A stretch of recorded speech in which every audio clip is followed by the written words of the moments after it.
So 'Pushpa' controversy గురించి మీరేం చెప్పాలనుకుంటున్నారు? ఆ కాంట్రవర్సీని మొత్తం మనం 1 వీక్ నుంచి ఫాలో అప్ చేస్తూనే ఉన్నాము. 'పుష్ప' సినిమా రిలీజ్ అయినప్పటి నుంచి. Yeah. సో దాన్ని ఏ విధంగా తీసుకుంటారు మీరు? ఎవరిది తప్పు అనిపిస్తుంది మీకు? See, there are తప్పులు ఇద్దరు ముగ్గురు ఉన్నాయి ఇందులో. Hmm. One thing is there are few dimensions for the whole incident, but end of the day నష్టపోయింది మాత్రం ఒక ఫ్యామిలీ. Yes. Definitely గా I have the whole family మొత్తం కొలాప్స్ అయిపోయింది. yes sympathy for them. Hmm. But తప్పులు అందరివి ఉన్నాయి ఇక్కడ.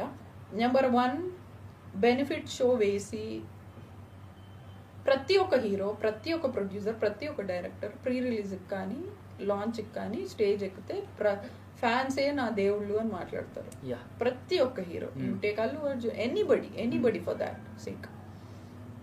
బెనిఫిట్ షో వేసి ఒక్కొక్కరి దగ్గర 800,000 రూపీస్ తీసుకోవాల్సిన బెనిఫిట్ షో దేనికి? నీ ప్రజలు, నీ ఫ్యాన్స్ నీకు దేవుళ్ళు అయితే 100 రూపీస్ టికెట్ 80 రూపీస్ చేయండి టు ఎంటర్టైన్ దెమ్.